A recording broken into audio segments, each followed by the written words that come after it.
জাপানে বসবাস করা অনেক বিদেশি ছাত্র বাহির থেকে দেখলে মনে হয় দিনকাল খুবই বিন্দাস যাইতাছে, কিন্তু ভিতরে ভিতরে কেমন যেন নীরব একটা ব্যথা।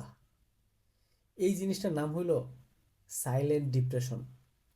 তো বর্তমান সময়ে এই সাইলেন্ট ডিপ্রেশন এইটা আসলে একটা জাতীয় রোগ মনে হইতাছে। কারণ জাপান আমরা দেখি একটা সুন্দর, উন্নত, শান্ত দেশ হিসেবে, কিন্তু এখানে থাকা একজন বিদেশি ছাত্রের জীবনটা বাইরে থেকে দেখতে যতটা সুন্দর মনে হয়, ভেতরে কিন্তু বেশ ততই কঠিন।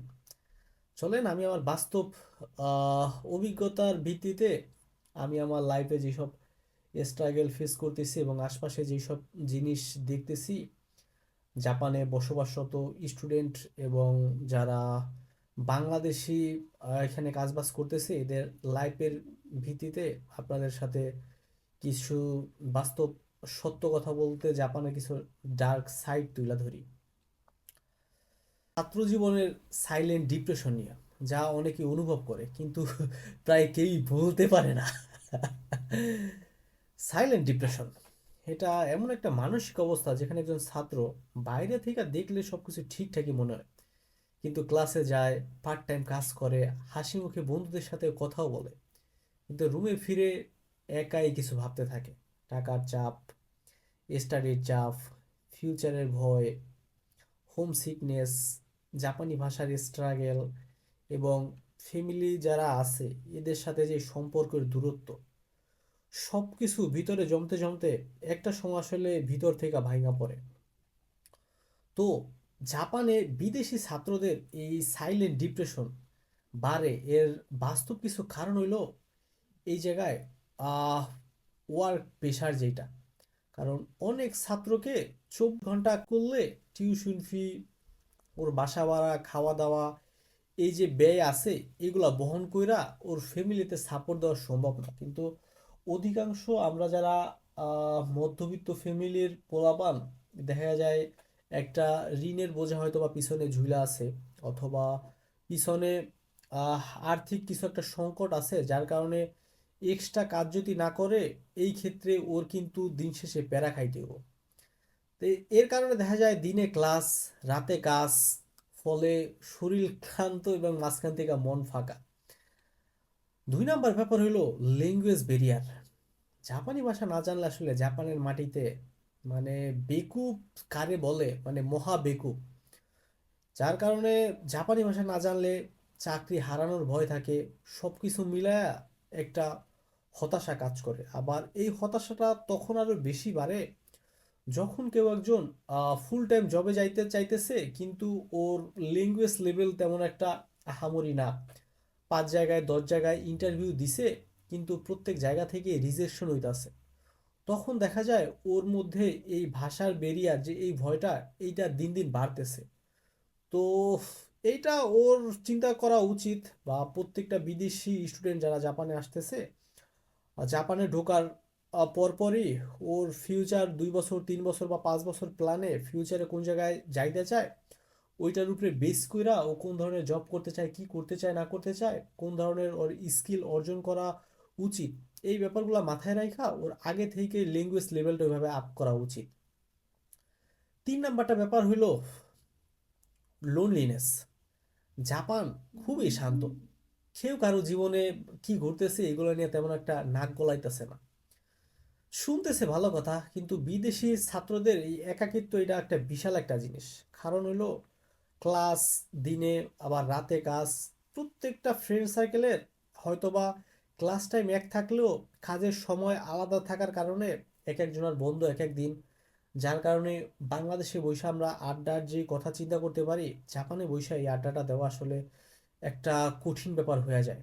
যার কারণে দিন শেষে একাকিত্ব ফিল করা এটা আসলে খুবই ইজি।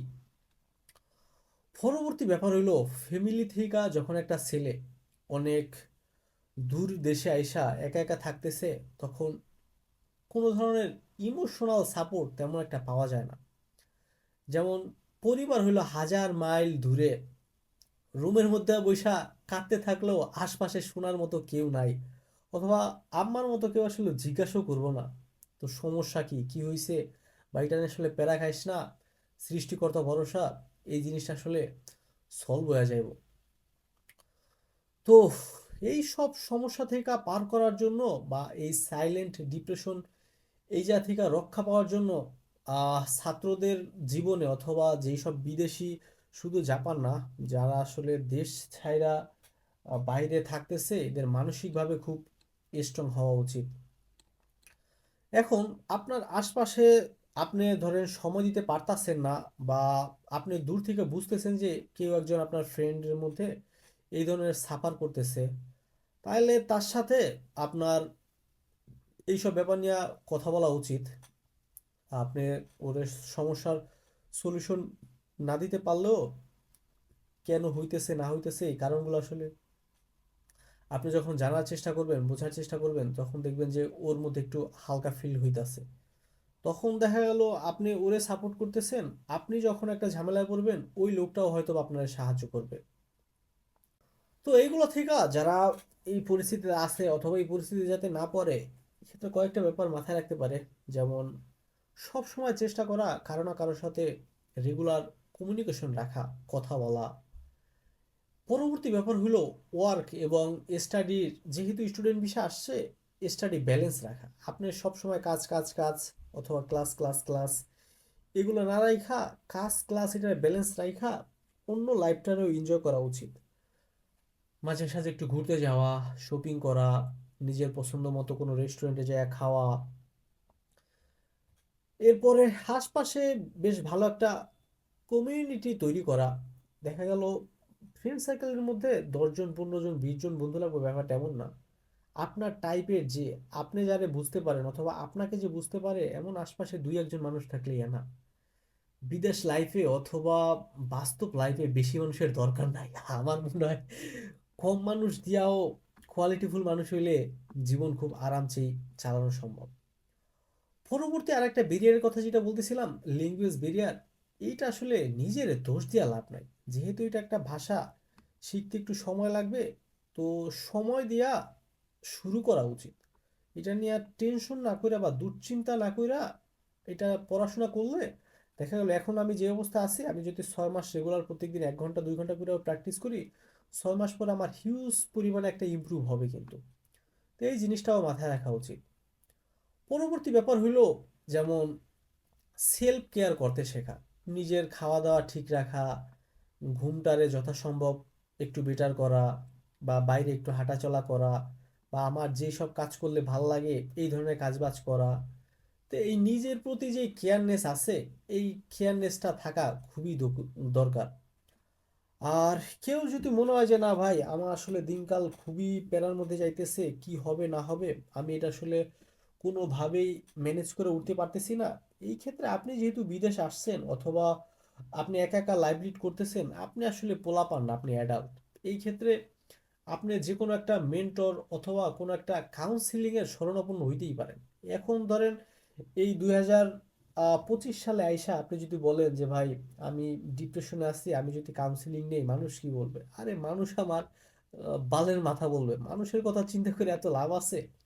দিন শেষে নিজের জীবন যদি ভালো থাকে, মূল ব্যাপার হলো আপনি অন্যের ক্ষতি না কইরা আপনি যদি আপনার লাইফ ভালোভাবে লিড করতে পারেন, এতে কে কি বললো এতে কিছুই আসে যায় না। তো জীবন দশায় আপনি যত দ্রুত বুঝতে পারবেন যে আপনি সবাইকে খুশি করতে পারবেন না, আপনারে একটা পার্সেন্টেজ মানুষ সব সময় কথা শোনাবেই। তো এদের কথা আপনি যত দ্রুত অ্যাভয়েড করা শিখতে পারবেন, দিন শেষে দেখবেন যে আপনি তত বেটার ভালো থাকতেছেন। তো জাপানে যেসব ছাত্র অথবা স্টুডেন্ট অথবা যারা জব ভিসা আছে, যারা করতেছে, এদের সবার জন্য অনেক অনেক শুভকামনা রইল। এই নিজের প্রতি যত্ন নেবেন। আর এইটা আমার প্রথম মনোলগ ছিল। তা আমি চেষ্টা করব আমার জাপান জীবনের এক্সপিরিয়েন্স বা আশপাশ থেকে যেসব জিনিস আমি শিখতেছি বা জাপানের কালচার বিভিন্ন ব্যাপার নিয়ে মাঝে সাঝে কথা বলার। তো আপনাদের যদি এটা ভাল লাগে, আপনারা মন্তব্য করতে পারেন, অথবা আপনাদের কোনো ধরনের প্রশ্ন অথবা কোনো ধরনের সাজেশন যদি থাকে সেটাও করতে পারেন। দেখা হচ্ছে পরবর্তী মনোলগে। নিজে ভালো থাকবেন, আশপাশের মানুষজনকে ভালো রাখবেন। Bye bye.